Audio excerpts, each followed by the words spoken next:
संस्थापित हरिहर संन्यास आश्रम देवघाट धाम द्वारा सञ्चालित युट्युब च्यानल तथा फेसबुक पेजबाट हजुरहरू जीवनोपयोगी कहानी सुनिरहनु भएको छ। आज म हजुरहरूको अगाडि एउटा यस्तो कहानी लिएर आएको छु जो सत्सङ्गको बारेमा छ। सत्सङ्गले व्यक्तिलाई कहाँदेखि कहाँ पुर्याउँछ, सत्सङ्गले माथि लैजान्छ बढाउँछ भने कुसङ्गले व्यक्तिलाई तल झार्दछ। त्यो भएर जहिले पनि जहाँ पनि जस्तो परिस्थितिमा पनि हामीहरूले प्रयास गरेर साधुहरूको, सन्तहरूको, सज्जनहरूको सङ्ग गर्नुपर्ने हुन्छ। यो प्राचीन समयको एउटा कहानी हो। कुनै गृहस्थ परिवारमा 4 जना सदस्यहरू हुनुहुन्थ्यो। उसमा 2 जना मातापिता अनि 2 भाइ। यो 4 जनाको परिवार, 4 सदस्यले युक्त भएको परिवार कुनै गाउँमा, गाउँ पनि के भनौँ, दुर्गम ठाउँ, प्राय जङ्गल जस्तो ठाउँमा बस्दथे। उनीहरूको गृहस्थ जीवन केन केन प्रकारेण चलिरहेको थियो। गरिब परिवारका थिए। दिनभरि काम गरेर त्यो कामबाट जो उपलब्ध हुन्छ त्यही पैसा लिएर आफ्नो परिवारलाई पालन पोषण गर्ने काम ती पुरुषले गरिरहेका थिए। घर पनि व्यवस्थित थिएन। सानो घाँस पातले बनाइएको झुप्रो थियो, त्यसैमा बस्ने गर्थे। तर व्यक्ति अत्यन्त सरल, मृदुभाषी, कसैलाई पनि शरीरद्वारा, वाणीद्वारा, मनद्वारा दुःख दिँदैनथे। उनले सोच्थे मेरो माध्यमले कसैलाई पनि दुःख नहोस्, बरु जति दुःख सहन गर्न परे पनि मैले नै सहन गरौँ, मेरो निमित्तले कसैलाई दुःख नहोस् भन्ने उनको सोच थियो। यस्ता विचार भएका गृहस्थ कसैलाई पनि उनले दुःख दिँदैनथे। हेर्नुहोस्, यस्ता सज्जन व्यक्तिहरूको सबै ठाउँमा आवश्यकता हुन्छ। त्यस्ता सज्जन व्यक्तिको भगवानलाई पनि आवश्यकता भएछ र केही समयपछि उनको देहावसान भयो। उनको देहावसान भएको केही महिनापछि नै उनकी पत्नीको पनि देहावसान भयो। ती 2 भाइ साना साना थिए। मान्नुहोस्, जेठो 9 वर्षको र कान्छो भाइ 7 वर्षको साना साना बालकहरू। माताजी पनि हुनुहुन्न, पिताजी पनि हुनुहुन्न। उहाँको देहावसानपछि जसरी तसरी आफ्नो व्यवहार चलाइरहेका थिए। दैव संयोग एक दिन यस्तो घनघोर पानी आयो, आँधी आयो, तुफान आयो। तिनीहरूको सानो घाँसले बनाइएको सानो जो घर थियो त्यो आँधीले उडायो, हावाले उडाएर लयो। बेसहारा भए तिनीहरू। अब कहाँ जाने, कोही छैन। साना साना ती 2 भाइहरू त्यहाँबाट दौडिँदै आफ्नो शरीरलाई बचाउनको लागि भाग्दै थिए। भाग्दै भाग्दै जाँदा टाढासम्म त 2 भाइ साथमै थिए। अँध्यारो भयो, पानी परिरहेको छ, हावा चलिरहेको छ, व्यक्तिलाई नै उडाउला जस्तो स्थिति छ। दौडिँदै दौडिँदै जाँदा बीचमा पुगेर 2 भाइ छुटे, अलग अलग भए। एउटा दौडिँदै दौडिँदै शहरतिर पुग्यो, अर्को दौडिँदै दौडिँदै अझ घनघोर जङ्गलतिर पुग्यो। शहरतिर गएको सानो भाइ थियो, त्यो शहरमा गएर सबैलाई नमस्कार गर्छ, प्रार्थना गर्छ, मलाई राख्नुहोस्, मलाई खाना दिनुहोस्, म बेसहारा छु, खाने बस्ने मेरो केही पनि उपाय छैन भनेर सबैलाई भन्दथ्यो। कसैले पनि उसलाई राखेनन्। धेरै दिनपछि त्यो शहरमा भटक्दै भटक्दै दौडिँदै दौडिँदै कहीँ हिँडिरहेको थियो। त्यो एउटा कसाई मांस बेच्ने व्यक्तिले मेरो घरमा बसेर काम गर, तँलाई म बस्न र खान दिन्छु भनेर राख्यो। यता जङ्गलतिर गएको दाजु दौडिँदै जाँदै जाँदा एउटा कुनै मुनिको आश्रममा पुग्यो। मुनिको आश्रममा गएर ऊ त्यहाँका मुनिका दिनचर्याहरू गर्दै, तिनीहरूको साथ व्यवहार गर्दै, गुरुकुलमा नित्य नैमित्तिक कर्महरू गर्दै, गाईको गुरुको गायत्रीको सेवा गर्दै स्वाध्याय गर्नेमा तत्पर भयो। स्वाध्याय गर्दै गर्दै गयो, त्यो पनि ठुलो भयो।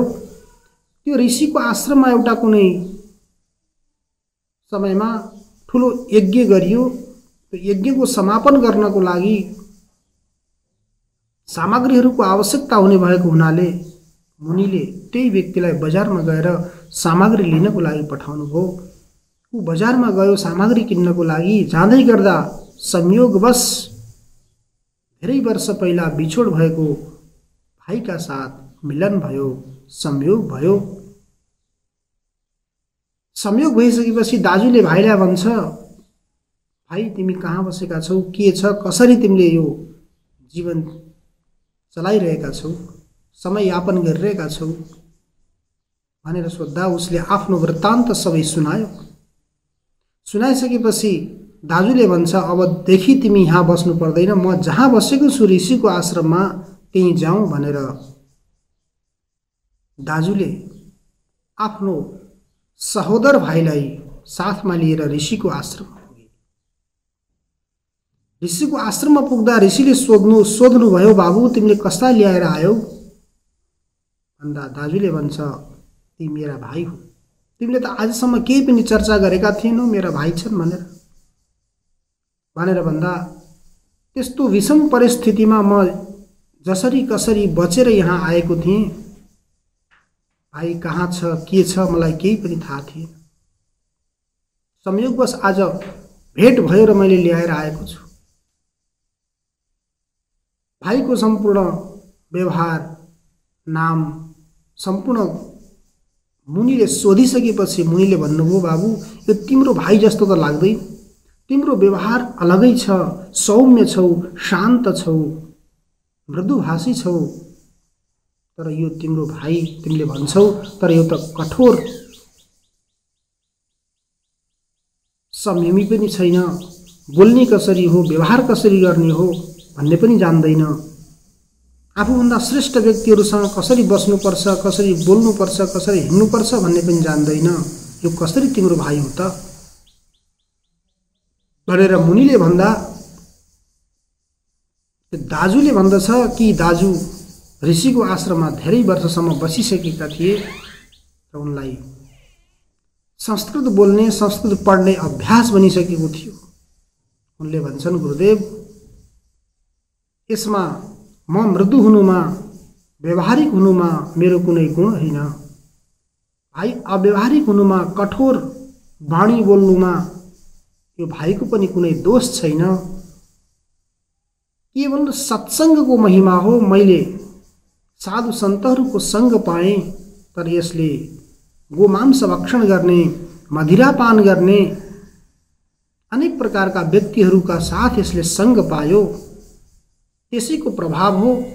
दाजुले भन्दछ, अहम मुनीनां वचनं शृणोमि, गवासनानां सवचः शृणोति, न तस्य दोषो न च मे गुणोऽयं, संसर्गजा दोष गुणा भवन्ति।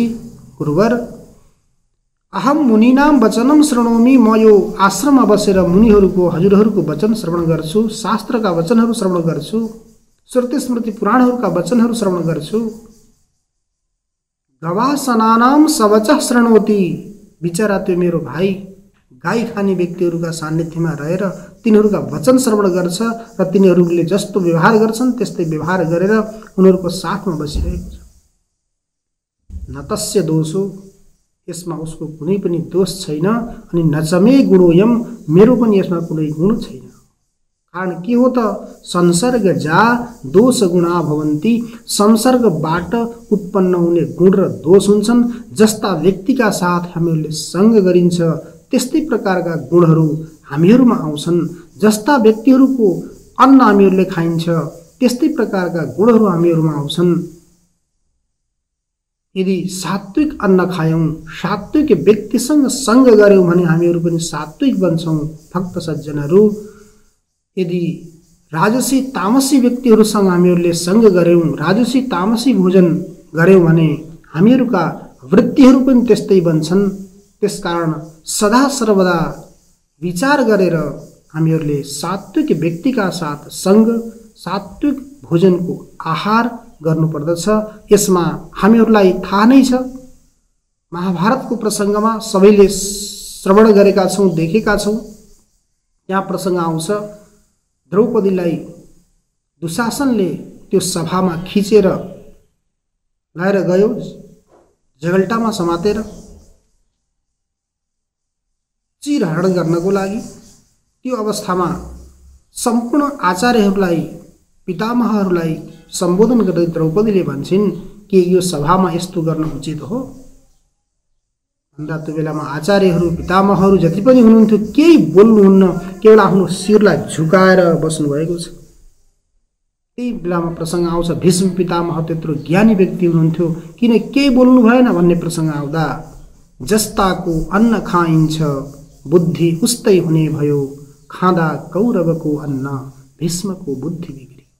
जस्ताको हामीले अन्न खाइन्छ, पानी खाइन्छ, नुन खाइन्छ, त्यस्तै प्रकारको हाम्रो बुद्धि बन्दछ।